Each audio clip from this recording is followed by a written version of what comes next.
Hey guys, Don Turnage here. This is Tori here with my instructor, Master Carlos Machado. So one thing, I always get asked, how'd you get started in jiu-jitsu? The conditions were perfect for me. Like I was born into the Gracie family, first degree cousin to many of them. My dad had done jiu-jitsu before. My mom was very adamant about doing jiu-jitsu. My aunt, her sister, was the wife of the late Grandmaster Carlos Gracie Sr., the first Brazilian coma back in the old days, in the early 1900s. So me, I was the eldest of the Machado daughters. I started at age 4, and Grandmaster had a relationship with one that gave me my first intro class. Really? And the idea of my mom, she wanted us to enjoy the benefits from martial arts from an early start, and of course, having the proximity of the Gracie family, being relatives to many of them, and it was just like I couldn't ask for a better circumstance in my life. A lot of people don't know. What was your actual profession gonna be? So, my dad was a judge of a high court in Rio de Janeiro, and he was a lawyer as well. So, going to law school became somewhat a natural kind of path laid out for me. And that was actually what I did go to school for over 4 years.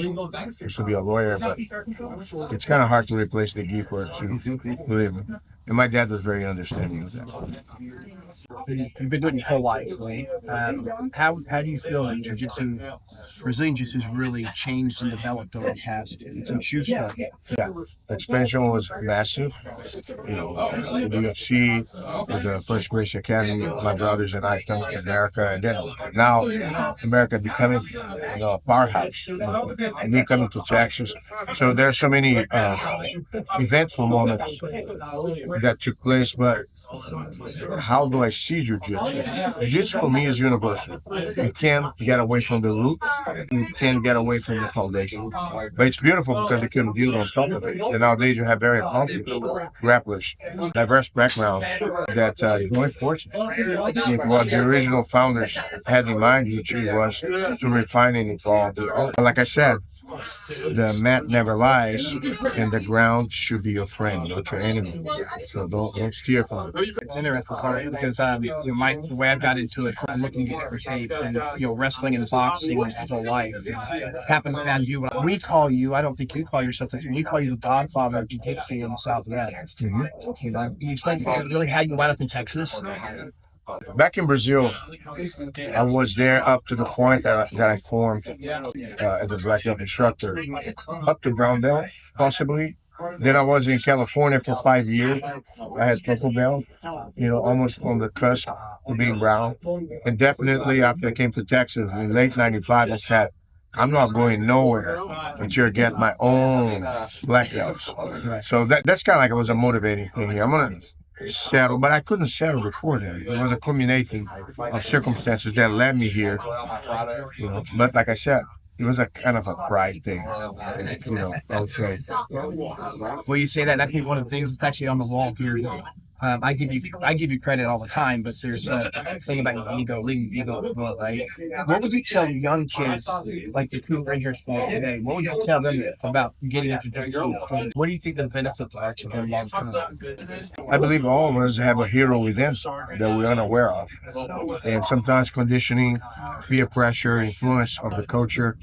We're told that we're not worth it, we don't have enough, and then we won't develop the resilience that we need to be successful in life.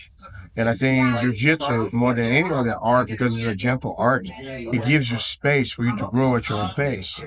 But the gains are very substantial because, first of all, you lose fear of physical contact. Second, you become comfortable in being in uncomfortable situations. And I think those two elements put together through time build amazing foundation for young kids to thrive and become greater adults. What would you say to some of my students as far as the more advanced guys have continued their growth? And what would you tell me? So it's a matter of perspective. When you're a white belt, everything's bigger.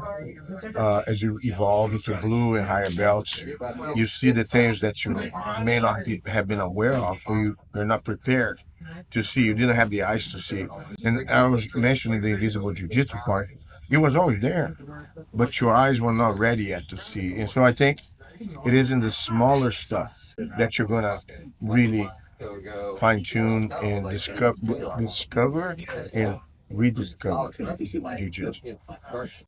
When I started my first intro session, mine was with you. You were wearing a belt. I didn't know what a belt was. And there were some guys sitting along the wall that had some other color belts on. And when I started jiu-jitsu, it wasn't about getting a black belt. It was about getting in shape and still continuing my combative art. How do you feel, what do you feel about the belt system? The belt is a reference point. It can be a motivational tool for people to stay longer committed.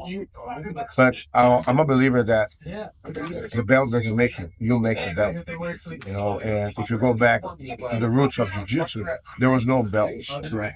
It was a white belt that got dirty. Okay, but of course, fast forward to today's world, where everybody quits for no reason and people don't stick long enough on anything. I think other martial arts, and jiu-jitsu has to follow that path, have to create a formula that gave perspective of progress. But I think it's a journey that never ends. I always say jiu-jitsu is never a job done, but always a work of art. Don't mind that I say jiu-jitsu will never leave you. You may leave, but what would you tell my lab guy? That's what we call it. Maybe how you and I met from your perspective. The thing is, you are creating history for your future. Okay, we all have a window. We all have a window. We don't know for sure. First, how long we're going to stay around. Second, how long we're going to stay in jiu-jitsu. Okay, and jiu-jitsu has two things. It can be a crutch. It can be a pillar.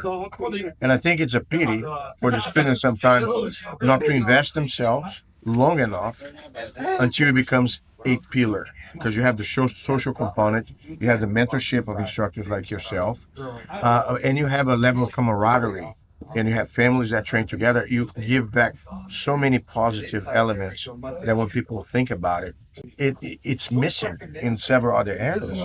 So I think the mat is a microcosm of the universe. You find people from all walks of life here, all different roots and backgrounds. So here, the only thing that matters is growth. And so like when I say about the window, you and I as instructors know that we've had students in the past for different reasons have to go different places. Okay. So I never take for granted the presence of my students on the mat. And they should never take for granted their presence on the mat. Because that's the only way that you're going to take the mat to be a presence in your life. And it's not by what you do, it's also by the people that you work with. You used to describe my game as craft your opportunities. I would tell you that, Carlos, the things you give me in my life, I had no idea wind up being where I am right now. And I kind of, Thank you. What I call that is pay forward, right? I gave you something. You appreciate it, you enjoy it, and now you're here doing it. And what you're doing is replicating a life-changing activity that's impacting all those on your mats and between the walls of your academy. But above all, it made you a better player. Thank you for being here. Thank you.